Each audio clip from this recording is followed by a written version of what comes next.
yayo iminsi yose. Kuja imbere y'Imana ni ukuvuga uti ndashaka kubana nawe iminsi yose, ndashaka gutangura umunsi ndi kuba nawe, ndashaka icyo nkora cyose tube turi kumwe. Imana ishimwe. Igihe cyose uko idodomba Imana igenda kure yawe, ariko iyo wegera Imana mu guca bugufi no gushima irushirizaho kukwegera gusumba. Kuba imbere y'umwami w'abami, sivuga umwami wa Isirayeli, sivuga umwami wa Afurika, umwami w'abami ari hejuru y'abami bose. Niwahindura ibihe, niwahindura ingoma zose, aravuga ibitahaba bikaba, ibitariho birabaho avuze. Nuzu uvuge ibibazo byawe utanavuga ubunini bw'Imana, utangura ubunini bw'Imana, ubwiza bw'Imana, wibuke ibyo gukoreye muri kahise, hamwe atacyo bashobora, hamwe warara hanze, hamwe bagusuzugura, wibuke yagukuye, hanyuma wabihejeje uvuga ikibazo cyawe.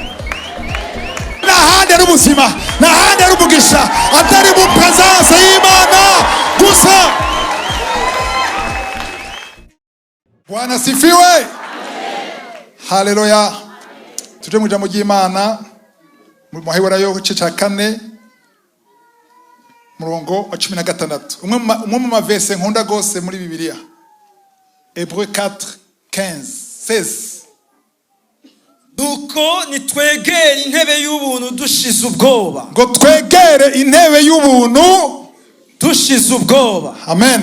Approchons-nous donc avec assurance. Vous egera.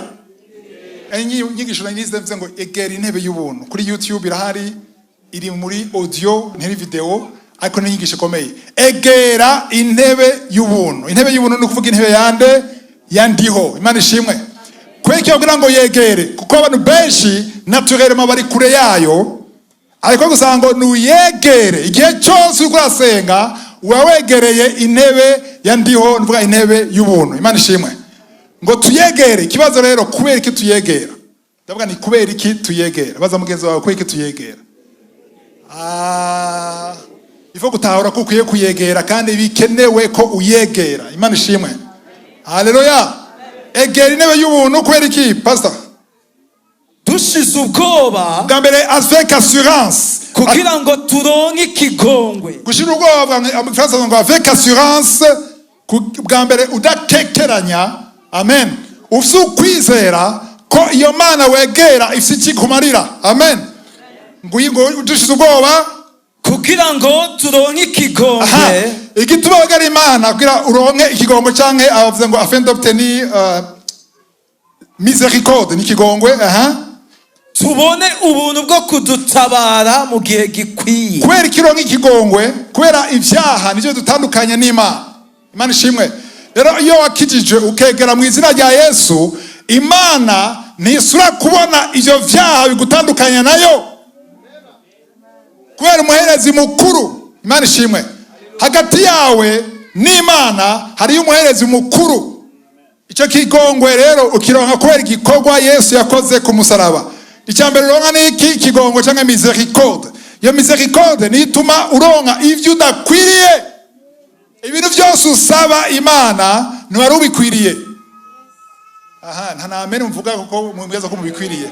Ntavyo mukwiriye. N'ubuntu mwagiriwe n'Imana. Kuko mwaronse ubuntu abakijijwe, abakiriye Yesu umwami n'umukiza, baronse ubuntu bwo ucika ishitari ubwa mbere, sivyo? Abantu bose ku isi sabana b'Imana n'abantu b'Imana, n'abantu baremwe n'Imana. Ariko muri Yohana 1:12 abakiriye Yesu Kristo umwami n'umukiza yabahaye ubushobozi, vuga ubushobozi bwo gucika umwana w'Imana. Ni munezero no kuba abana b'Imana. Ni munezero no kuba abana b'Imana. Uramutse ugenda ugiye ku ishuri y'abana, abaje gutora abana ku ishuri ngaha, sivyo? Hari abaje gutora abana ku ishuri muri crèche maternelle, sivyo? Uragenda buguruye buza ari bwinshi bwose. Haleluya. Hanyuma nubwo ari bwinshi urabukunda ntiwanka abana, ari kurondera kamwe gusa. Yagiye kuraba kuri église icyo gihe bari bafise umwanya wa Sunday school, utwana twa mwendo 5 twose turi hamwe babugana mu gashambre kangana kanini cyane. Hama je ngenda gutora umubebe wanje, hanyuma FC 3 ans ndamurondera namaze nka 15 minutes ari ngaho, bose bari ngaho, nguma ndaba kamwe ndakabura. Ndivira n'umwana bamwivye yakenze gute. Abana bari ngaho bamwe baranyambira nk'abanyambira muganga cyamandanya ndondera wa wundi. Nta numwe nase muri abo. Nakanyambira muganga cha umutwe wanje ari hehe wanje. Narushe ngenje koza hamba karancakiye ngaha. Abantu bose Imana bakunda, ariko kuba umwana w'Imana hariho faveur ufise kuko umwana w'Imana. Hari umutima Imana yarabisi yose igaburira abapagani, abicanyi Imana bagaburira, abarozi Imana bagaburira, irabaha izuba, irabaha imvura nkuko nawe iguha. Ya ndirimbo ngo dusangira ibishimbo, siko yavuze, turasangira ibishimbo ngo bakibaza ngo turangana, ntitungana. Hariho kuba umwana w'Imana n'umuragwa, héritier. Umwana w'Imana n'umuragwa, ni héritier. Sivyo urashobora kubana n'umuntu mu nzu ariko ntutorane we agatorana. Amen. Niteka kuba umwana w'Imana. Imana ishimwe. Okay, cyambere twaronse ni nashatse guteba gatoya kuri miséricorde cyangwa ikigongwe. Twumve ko ikigongwe bandanya none ndiruhiye ndakashakazi. Wakeneye ikigongwe. La miséricorde. Igihe cyose Imana turavye bakijijwe ibona amaraso ya Yesu. Yibuka icyo Yesu yakoze ku musaraba, ucika umwana w'Imana, irakwitaho kugira ngo ndondera abana bose ngo bakancako ndondera umwe gusa. Ikwira kurondera rero. Haleluya. Imana ishimwe. Umwana wo mwibarabara ashaka gusaba ikintu ko ashonje, urashobora kumuha dukeya ngo tufise uca wikomereza. Amen. Ariko ushitse muhira ashaka kumenya ko umwana wawe yafunguye. Adafunguye uramusha modoka mutwara kwa muganga, ugatanga amafaranga kubera ari umwana wawe. Uwo ngaho uramuha utunoti cyo wibandagiriza. Imana ishimwe. Cyambere ni miséricorde. Komeza. Cyakabiri urabona niki? Kugira ngo turonke ikigongwe, tubone ubuntu bwo kudutabara mu gihe gikwiye. Aha rero abantu bashovuga amen. Natanga ko mutayivuza aho. Nanze ko mushovuga amen mwese. Kuko mushaka gutabarwa mu bibazo afin de trouver grâce ubuntu pour être secouru dans nos besoins. Ninda no se besoin ngaha. Tera mu micro atwigisha. Twese turafise besoin, twese nitwikwije. Nta muntu numwe ngaha yikwije, sivyo? Ari wikwije? Ariko icyubuze iyo wegera intebe y'Imana, Imana yitaho ivyubuze. Mu Fransa bavuga ngo kuronka ubuntu ni grâce. Kwe kavuga grâce. Grâce n'ubushobozi bw'Imana bugushoboza iyo utoshobora wonyene. Alléluia. Rero ngo pour être secouru, secours. Gutabagwa mu byo dukeneye. Ari ibintu ukeneye by'impuhemu, hari ibintu ukeneye bigaragara, ariko kugira Imana igutabare igusaba ngo wegere. Nugenda kwicara ku ntebe, ugenda kwegera intebe. Ugume imbere y'intebe. Wicareho. Haleluya. Hari gihe wumva udashaka gusenga, bibuka kera njyanga ko senga n'umubiri byanse, nashaka kwegera nkavyuka mu gitondo. Mwumva umubiri uranse, nkavuga ni simba hadaryama ha. Ariko ngume imbere yawe. Kuko nshaka gume imbere y'Imana, nguve yuri wa wundi. Mose gume imbere y'Imana vayo acibibatsi. Imana ishimwe. Katusomere mu ngukurikira. Nehemia, inkuru ya Nehemia ni ndende. Ariko turasoma imirongo imwe. Nehemia cya 2 murongo wa mbere. Hari umwami hama Nehemia akazi kiwe kwari kumviriza umuvinyu w'umwami, akamuha yabanje kumviriza. So kumviza ukundi harimo uburozi niwe yanza gupfa. Nyumviza kumeze neza. Yavuga ati niba baroza umwami hatanga gupfa nde? Umwami akabakize gutyoye. Rero akazi kiwe kwari ukuzana umuvinyu umwami, bisigura yuko umwami nta kazi yari afise reka. sico kimwe n'uno munsi president bafise akazi yaba ari ngaho yama imbere y'umwami. Haleluya. Umuntu aguma imbere y'umwami abatonye. Imana ishimwe. Haji kuyagumira imbere y'umwami ari giye sanga afise faveur gusuma umwana w'umwami. Haleluya. Rero akazi kiyo karako muri unyene musiguza aravuga ngo Biblia avuga ngo umuvinyo ngutangara vi uraryosha ubuzima sivyo, ariko no musi turi musezerano rishasha. Iyo wabonye umuvinyo muri Biblia iri kuri asigura ikintu kinezereza umubiri w'umuntu. Akamaro k'umuvinyo no kunezereza umubiri. Rero yazana umuvinyo kugira nezereze umwami umwanya wose. Dusoma umurongo wa mbere cica kabiri. Nuko mu mwaka ugira 20 umwami Ahitazeruzi ari ku ngoma mu kwezi kwa Nisani.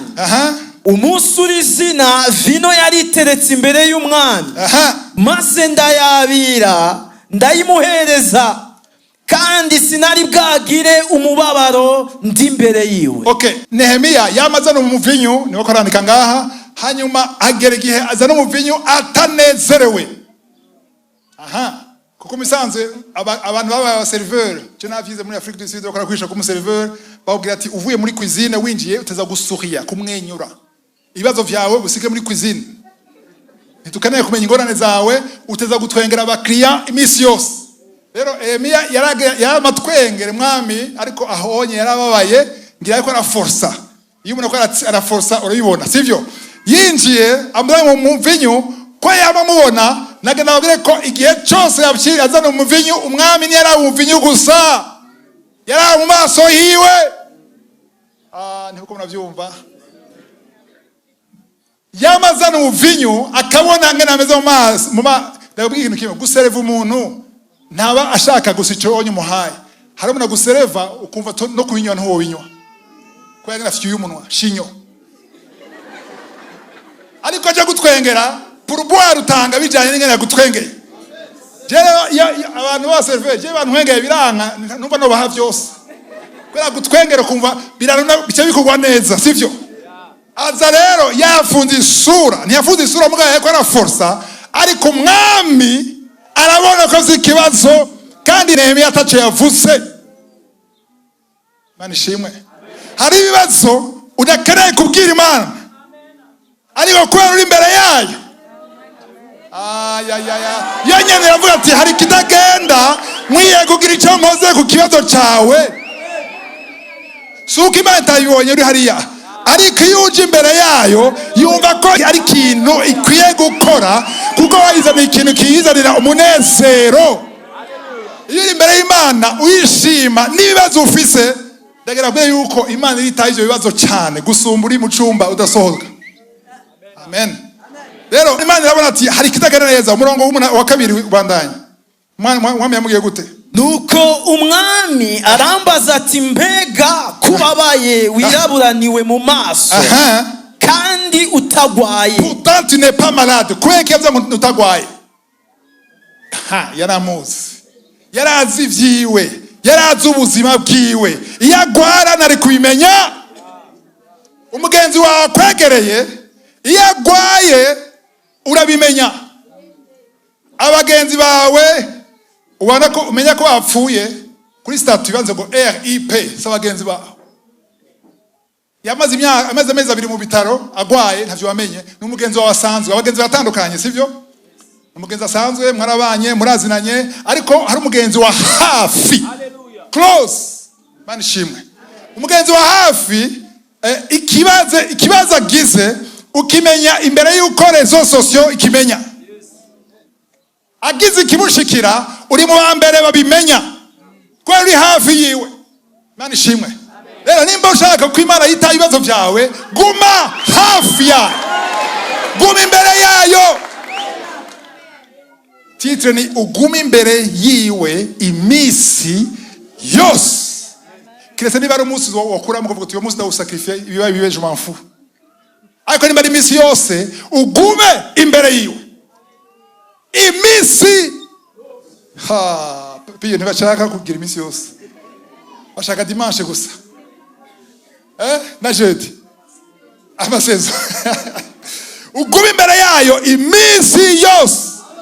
Hari ivyo uzobwira Imana, hari ivyo utazobwira Imana, kuko uri imbere yayo, iraba maso hawe, iraba itagenda neza. Pourtant tu n'es pas malade. Imana ishimwe. Haleluya.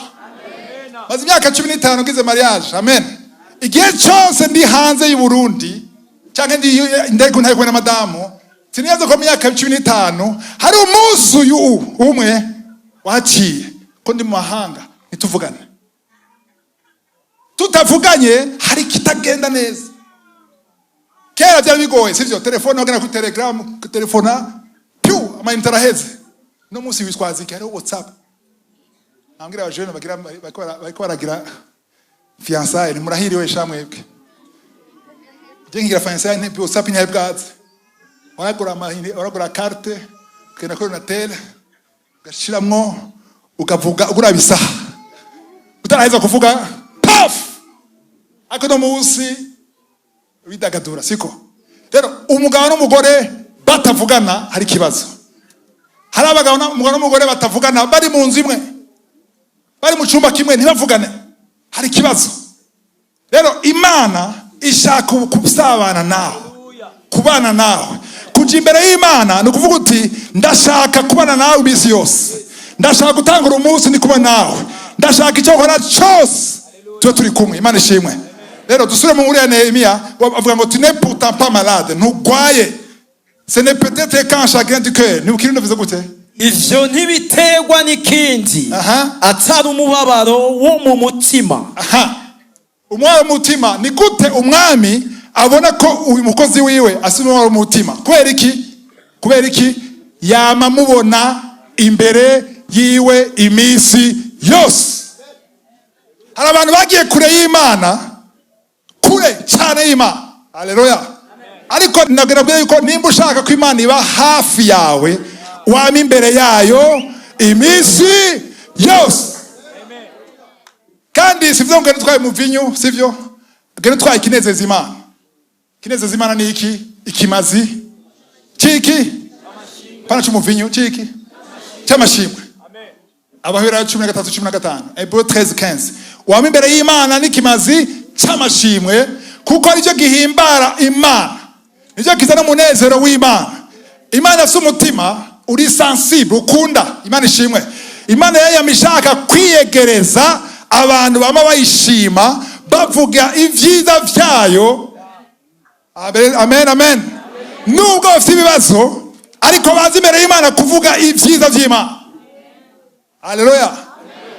Hari abantu bagenda imbere y'Imana iminsi yose, kuyicira urubanza iminsi yose. Ariko Mana urarenganya nawe nakagendeye. Yabaza yuko nezerwa ngaho. Haleluya. Aho wonye kuravuga amajambo nkayo, nturi hafi yayo, nturi imbere yayo, uri kure yayo. Yesu yabwiye Umusamariyakazi yuko igihe kirageza aho abatazira Imana mu muhemu n'umukuri. Haleluya.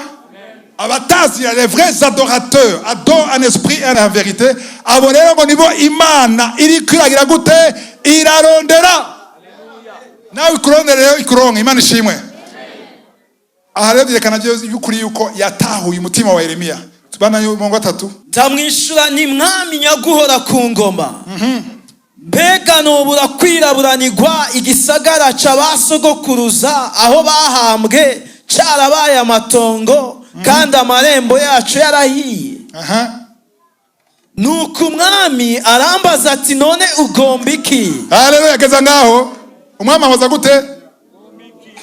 Iyo umwami akubajije ngo ugomba iki, muri kwite ya mbere twavuze ngo Imana yabajiye Salomo ushaka iki. Erinze kubaza ngo ushaka iki, iba yaguhaye chèque en blanc, chèque usigaye ko andika montant, iba yabaza kukwemerera. Iyo yayende kubwiye ngo ushaka iki. Haleluya. Sio ibwiye ngo ndashaka, ivuze ngo wakoze ku mutima wanje, wanezereje iminsi yose, uyu muvinyo urantemba neza, uraba umunezero n'amashimwe yawe ya minsi yose. None ko mburu wabaye mbwira icyo ushaka. Nehemia yapfuye kuvuga gusa, yari okay. Icyo ushaka, ushaka iki? Ushaka ibiti kuja kubaka igikuta? Niki ushaka? Ushaka ikete? ubunyene secrétaire muhikete ni iki kintu ushaka? Ushaka recommandation ndayiguha. Ikintu cyose Nehemiya yasavye umwami yarakimuhaye. Iyi ni ishusho y'imigenderanire yacu n'Imana. Hari byinshi rwose no soma ko umwanya Imana ishimwe. Ariko rashaka twumve icyo kibazo ngo umwami ambwira ngo ushaka iki? Que demande tu? Urumva yamenye ikibazo afise. Yabonye ko atanezerewe, akofise ikibazo, hamaca ubwa mbere murongo wa 3 yambwiye ikibazo cyayisho, sivyo? Yakimubwiye, muri gute nonezerwa igisagara cyacu cyagize gutya, none niki ushaka ko ndagukorera? Haleluya. Ninde yifuza icyo kibazo? Kibana kibazo icyo kibazo. Azifuza yinezereza. Misi yose mu gitondo. Uvyutse mu vyukane n'Imana.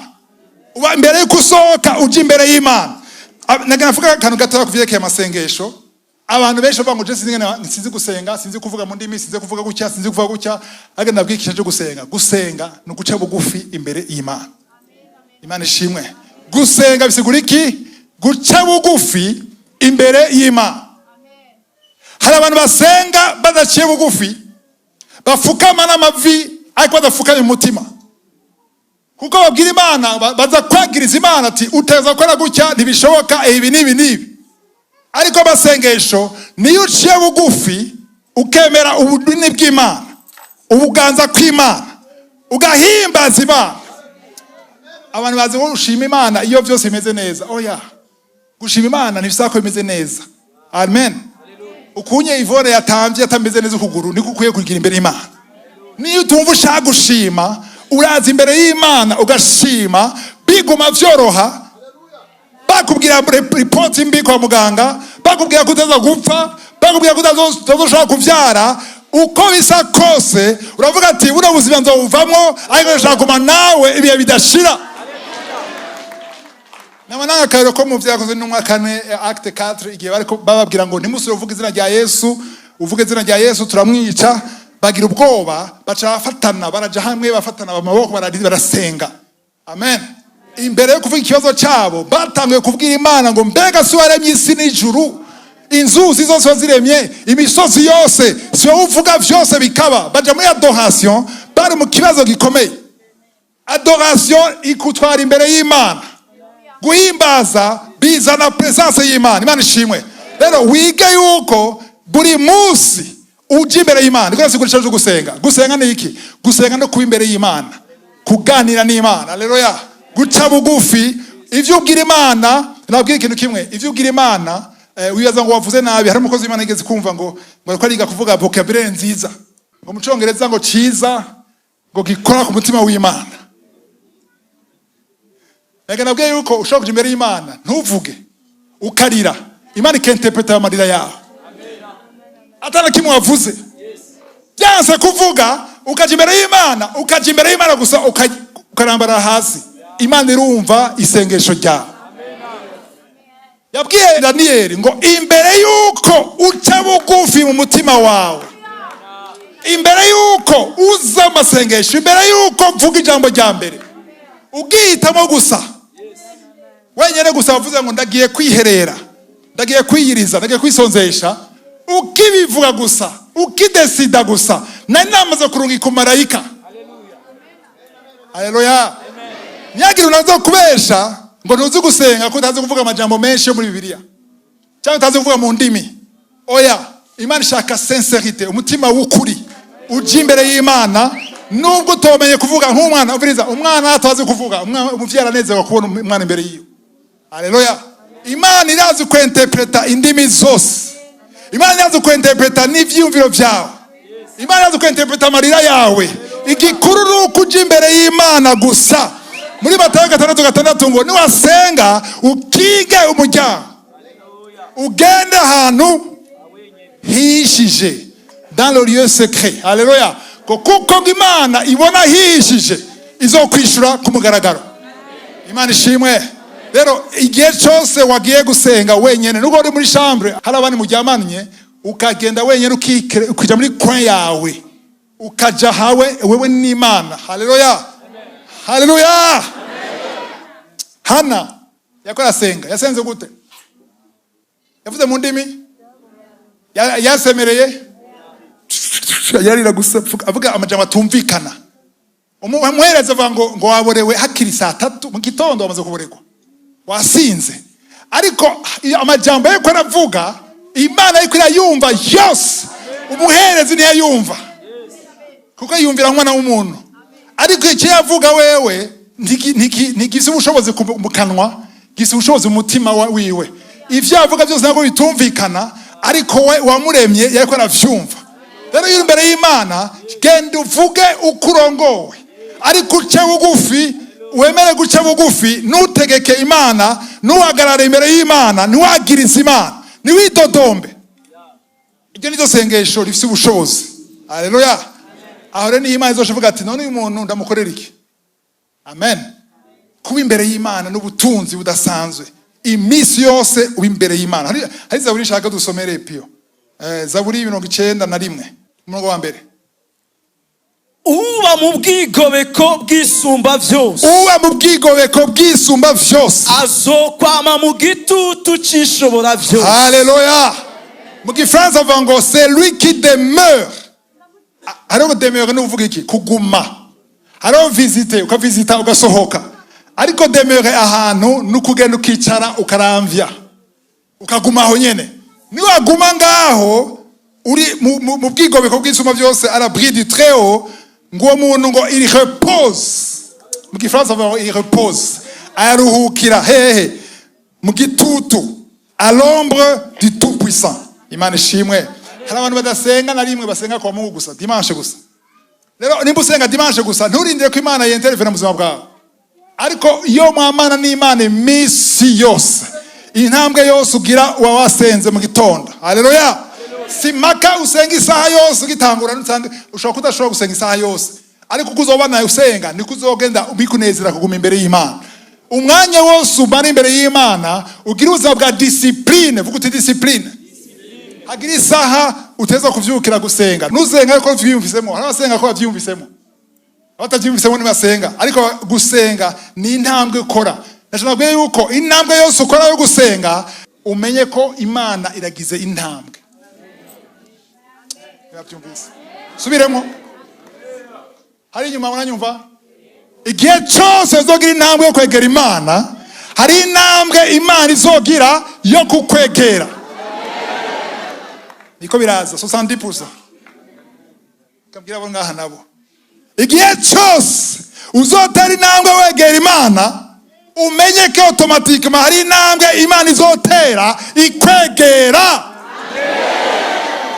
Okay, katuyisome Pio, gira vyemera. Pio tusome Yakobo 4:8. Jacques 4:8. Wiyegereze Imana nayo izokwegera. Ubise akanye nawe garikira ngaho. Wiyegereze Imana nayo izobegera. Approchez-vous de Dieu. Siko na basanta numva utari kumwe. Kwegera Imana kuvuga iki? Gusenga, kurondera kumenya Imana, kuja mu ijambo ryayo, sivyo?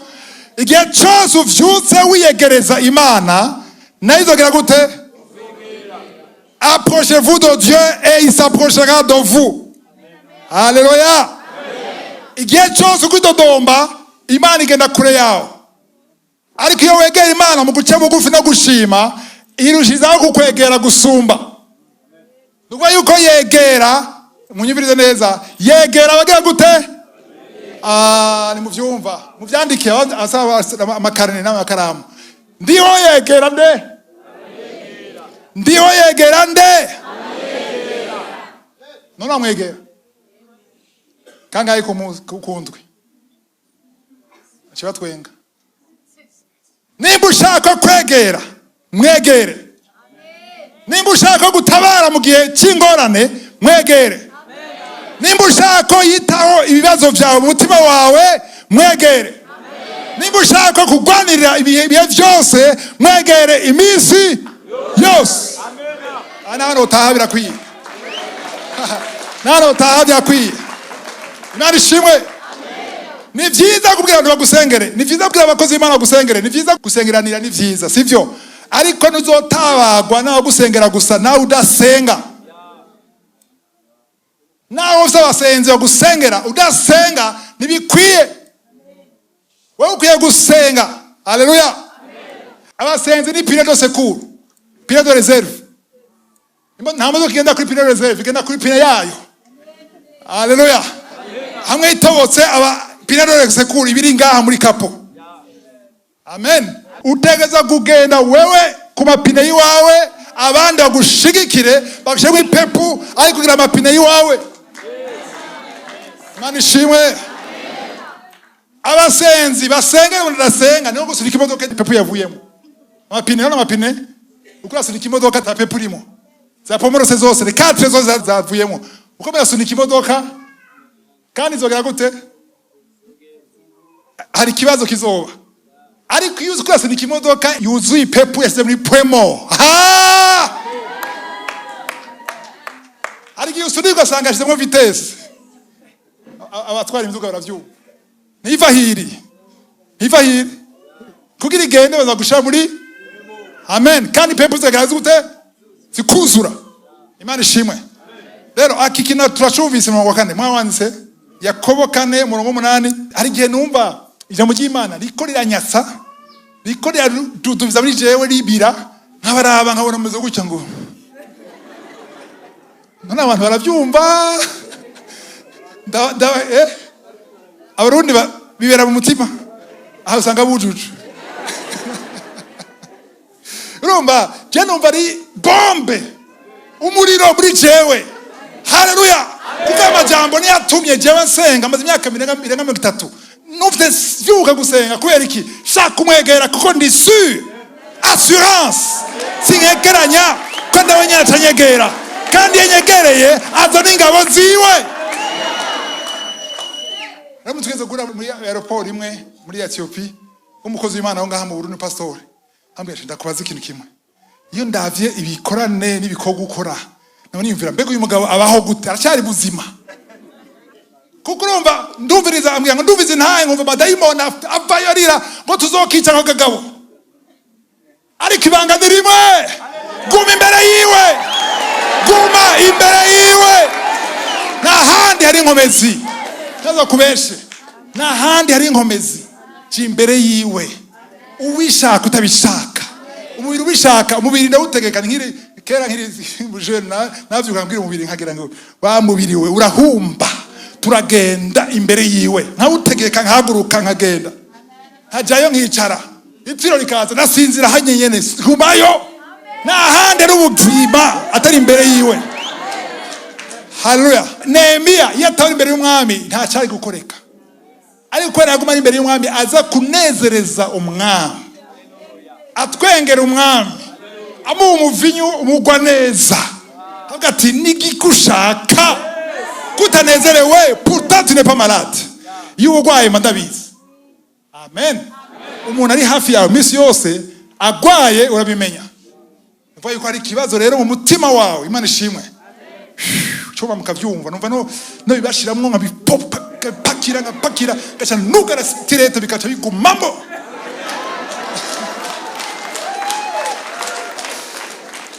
Numva n'ubuzima niko nabwira amajambo y'ubuzima. Niko nabwira amajambo atasanzwe kuba imbere y'umwami w'abami. Sivuga umwami wa Israeli, sivuga umwami wa Afrika, umwami w'abami ari hejuru y'abami bose. Abami bose bahabaye n'abazohaba niwahindura ibihe niwahindura ingoma zose aravuga ibitahaba bikaba ibitariho birabaho avuze.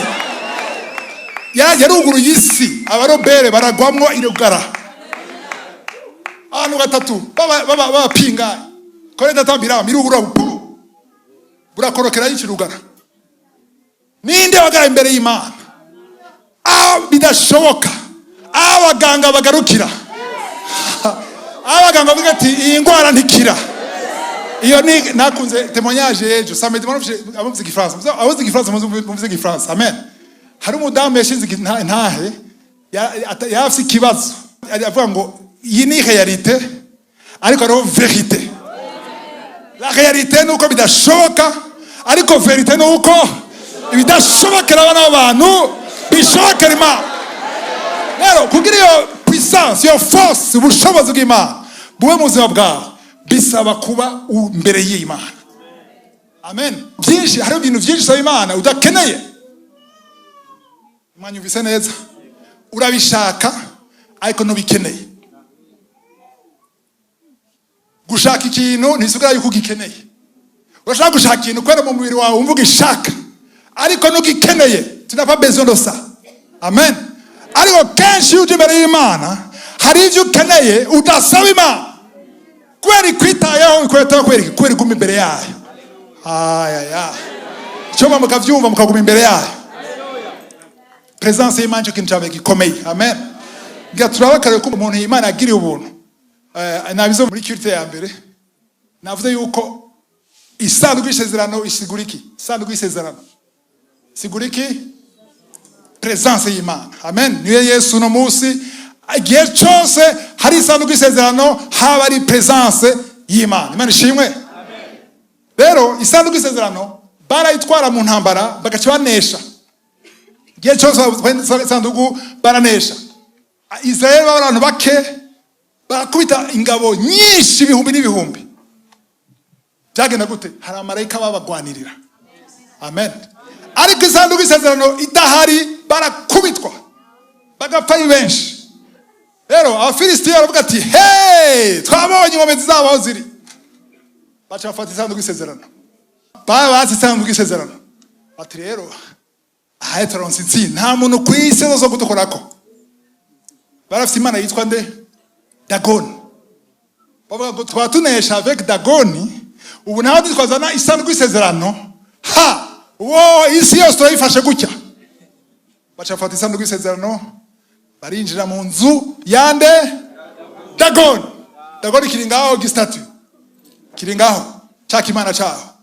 Hey Dagoni, twaronse Imana wewe nayo mushamu ba puissant. Baca shira isanduku y'isezerano iruhande ya Dagoni. Baca rugara bagenda kwita na high five. Isi yose turayifashe. Bwa Uyahudi buzobona nta muntu azodukorako. Mu gitondo bagenda kuri Dagoni ngena ameze kumusenga.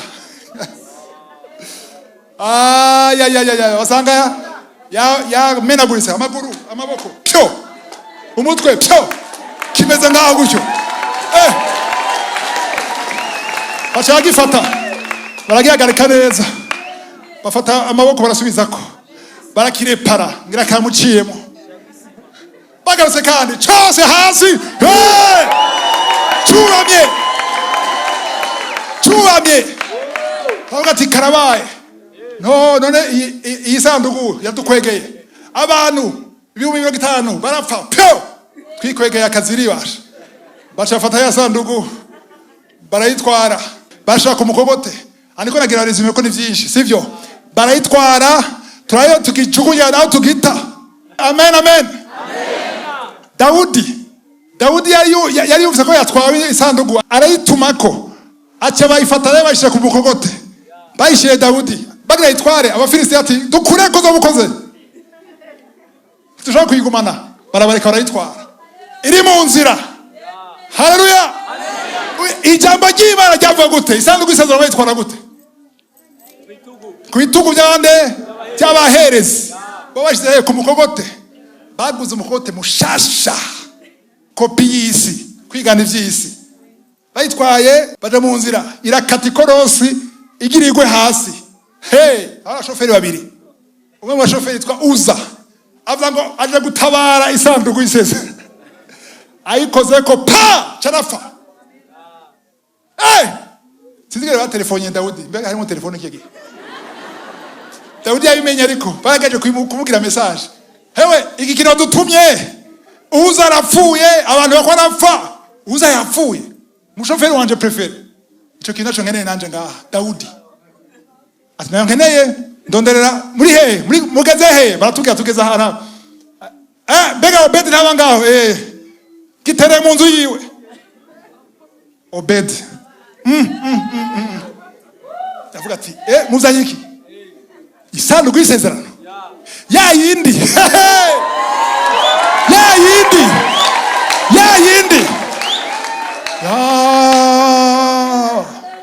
Ariko Imana gayemwe aho nayifurije nyaruka injira ndakwereka tuyishira mu cyumba. Dawudi cya Obedi cyemeye acayibika.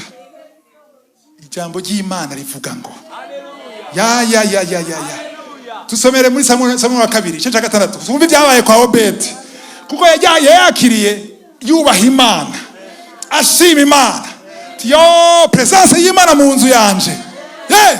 Tusomere umurongo wa gatatu. 2 Samuel 6 verset 3. Nuko bashira iyo sanduku y'Imana ku mukogote musha. Bayikura kwa Abinadab yaba kuri uwo musozi. Hera kuri 9. Bwazubikana neza shaka ubyumve. Dawidi acategwa ubwoba n'Uhoraho.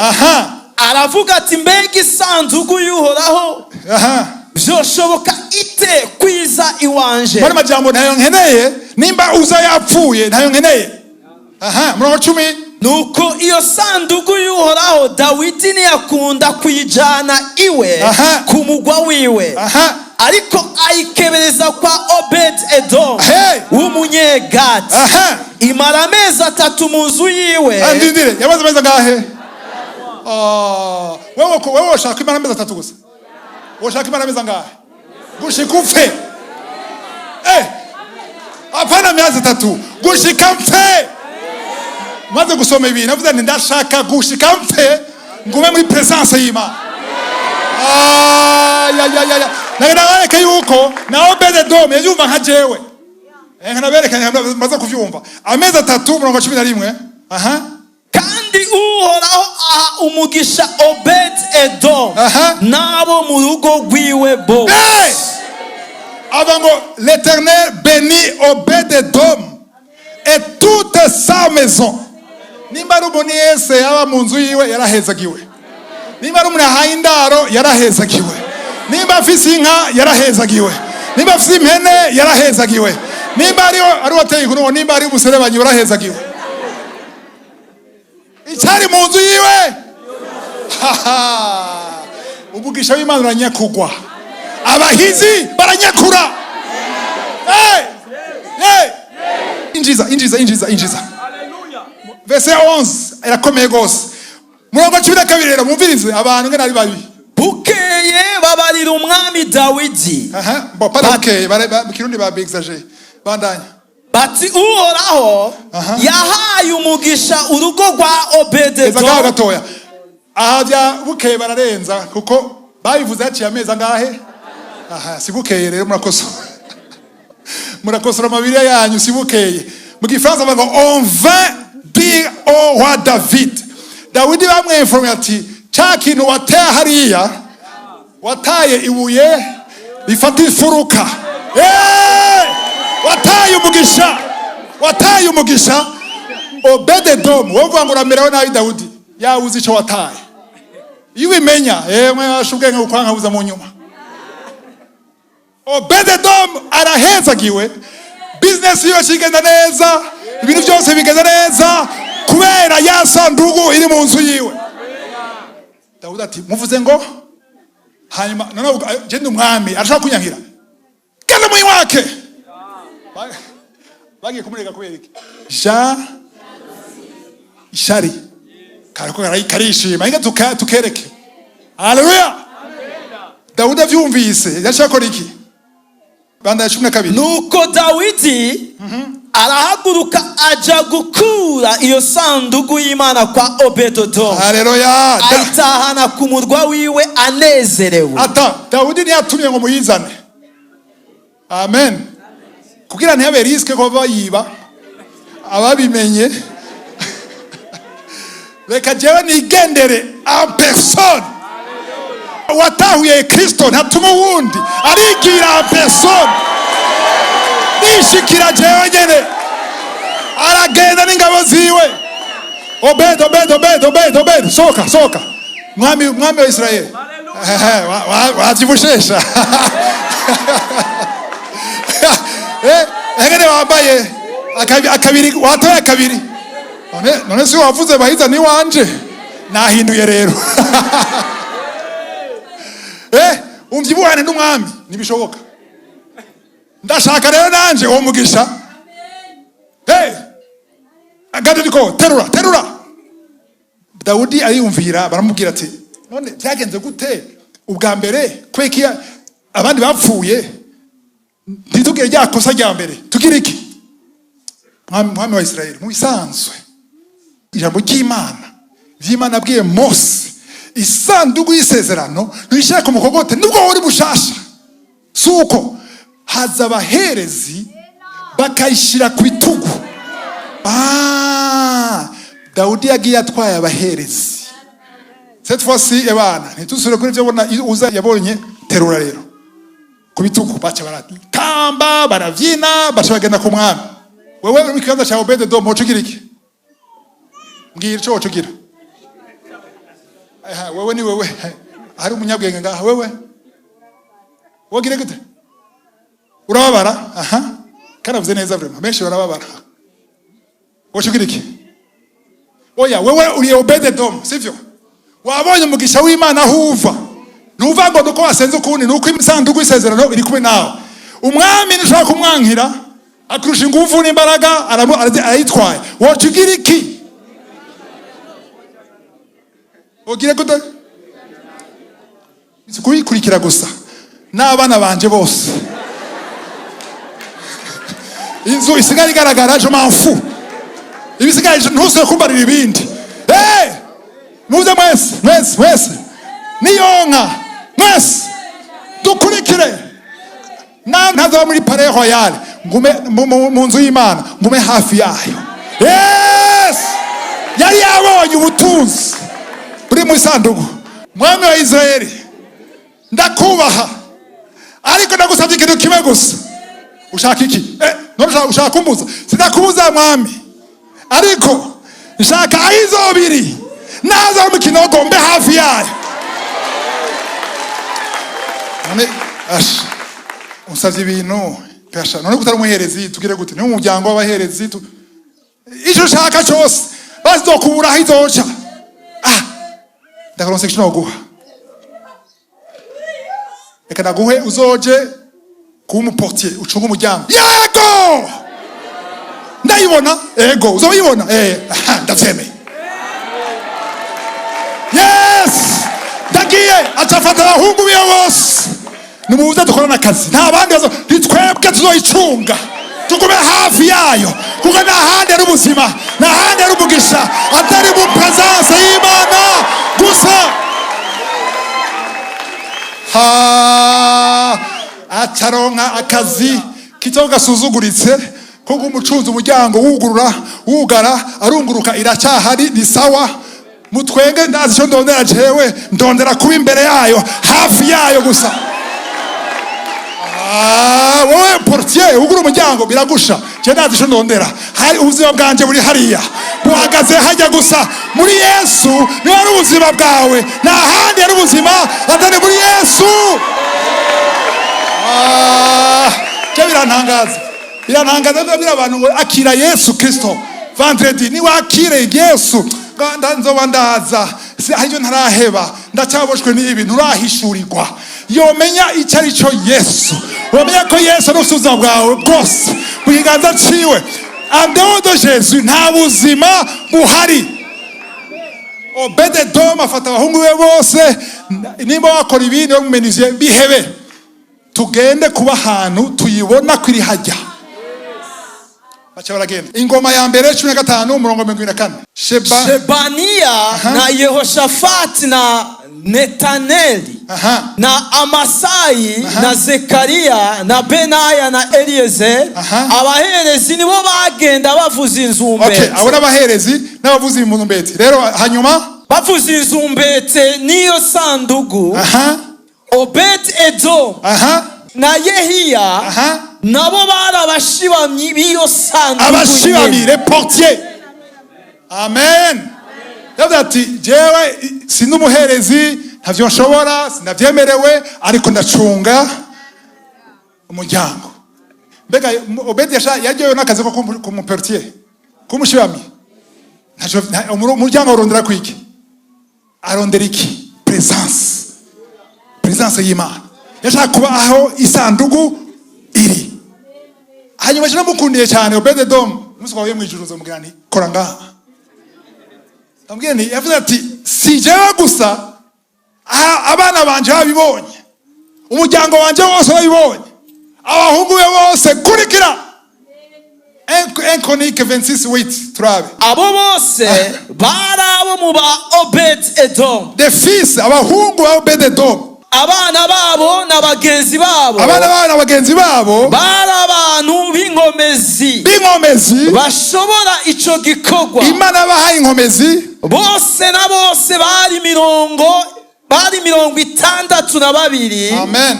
Banduruka kuri Obed-Edom. Abo bose bagiye gukora akazi k'ubushibamyi, barabonye ubuzima buri mu isanduku, barabona presence y'Imana, barayikurikira. Imana ibaha vigueur, ibaha inkomezi, ibaha ubuntu budasanzwe, ngo bose apana abo gusa n'abagenzi babo n'abavoise babo tukurikire isanduku.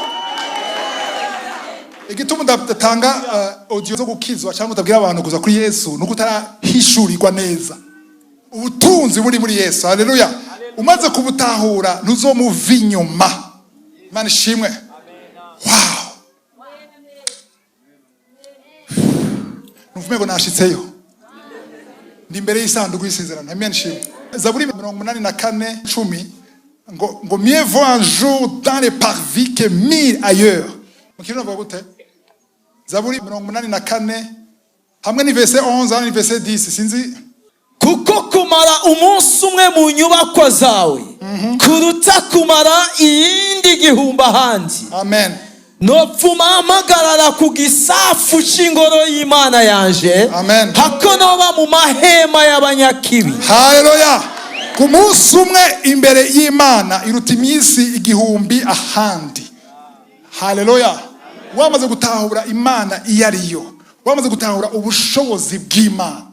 Sinzi gituma abantu bakekeranya, gituma ukekeranya, kumbura ukekeranya kwera uraba ikibazo cyawe ukakigereranya n'Imana, ukumva yuko umenga uragoye Imana. Nuko utabivuga gutyo mugabo uvuga uragoye Imana. Uko yugwaye ikintu nk'umutwe, gusengera umutwe biroroshe, sivyo? Ubwitse ndagusengera umutwe, okay. Ndagusengere cancer abanzurindire gatoya. Ndagusengere sida anzurindire ahongiye kure. Ko baramunda ni sawa. Ariko ugasanga wewe nyene washiza karimbi. Imana ishimwe. Kiraza gushira karimbi kuko byose bivana n'ingene ubona ubunini bw'Imana. Hamwe ngo wanyuma ngampereze ko umfasha gose yo ngeze imbere kibazo kidashoboka. Mu maso y'abantu kidashoboka. Tusome muri Yeremiya 32:17. Jeremie 32 verset 17. Ni ewe mwami uhoraho. Erega ni wewe waremye ijuru n'isi. Aya majambo yarakwiye kuba mu kanwa kawe igihe cyose uri kurasenga. Ubanze imbere kubona ikibazo cyawe, imbere kuvuga ikibazo cyawe, banze ubone ubunini bw'Imana. Amen. Ubunini bw'Imana ubwa mbere ni ukwiye kwanza kubona, hamukaza kumanuka ku kibazo cyawe. Igituma ikibazo cyawe kiba kinini nuko giherako uracyumvira ijoro n'umurango. Amadeni, ibibazo kwa muganga ibyo bavuze biba muri wewe bikaba byinshi bigakura muri wewe. Hamugana imbere y'Imana wamaze kuregera ushaka kwereka Imana ati birandemerera ibintu ndabira nawe Imana. Ariko bivana n'ingene ubona Imana. Ukwiye gutangura kuvuga ubunini bwayo, ubushobozi bwayo. Haleluya. Ngo waremye isi n'ijuru gute? Erega ni wewe waremye ijuru n'isi, ubiremesha ubushobozi bwawe buhambaye. Ubushobozi bwawe buhambaye. N'ukuboko kwawe kuramvuye. Keza ngaho. N'ukuboko kwawe akantu piyagira vuge umuntu yasinziriye mukubiti inkokora nikamucike. Tugiye tuvuga kana muri amaso mubwitse amaso. Soma piyo. Ko nk'umuntu ahejeje nyene acaruhuka. Nta kintu na kimwe kikunanira. Oh, mu Gifransa ngo rien n'est étonnant de ta part. Na surprise n'imwe. uko bingana kose, par ta grande puissance, waravuga rimwe niba bitaraba, suko Imana inaniwe. Haleluya. Suko Imana inaniwe, ariko nuko Imana igira pima ukwizera kwawe. Haleluya. Suko inaniwe na kimwe kinani Imana. Hindura amajambo uvuga, hindura inyifato yawe, iminsi yose wame watura ubunini bw'Imana. Nuzuvuga ikibazo cyawe utaravuga ubunini bw'Imana. Ndasubiyemo akantu kagume muri wewe. Nuzuvuge ibibazo byawe utaravuga ubunini bw'Imana. Utangura ubunini bw'Imana, ubwiza bw'Imana. Wibuke ijya gukoreye muri kahise, hamwe atacho bashobora, hamwe narahanze, hamwe bagusuzugura, wibuke yagukuye, hanyuma wabihejeje uvuga ikibazo cyawe. Kandi cyose bisaba ko ubanza kwakira Yesu. Haleluya. Abantu batarakira Yesu Kristo mwami n'umukiza, mugene muganire na Pastor Pio, kuko naco byo bamarira iyo navuze byose nubusa kuri wewe. Bizokora ari uko wakiriye Yesu Kristo mwami wawe n'umukiza. Kuva aho rero uzoshobora kubwira Imana uti nta kintu na kimwe kikunanira. Haleluya. Ndakwifurije kuguma imbere yayo iminsi yose, ndiho abahe umugisha.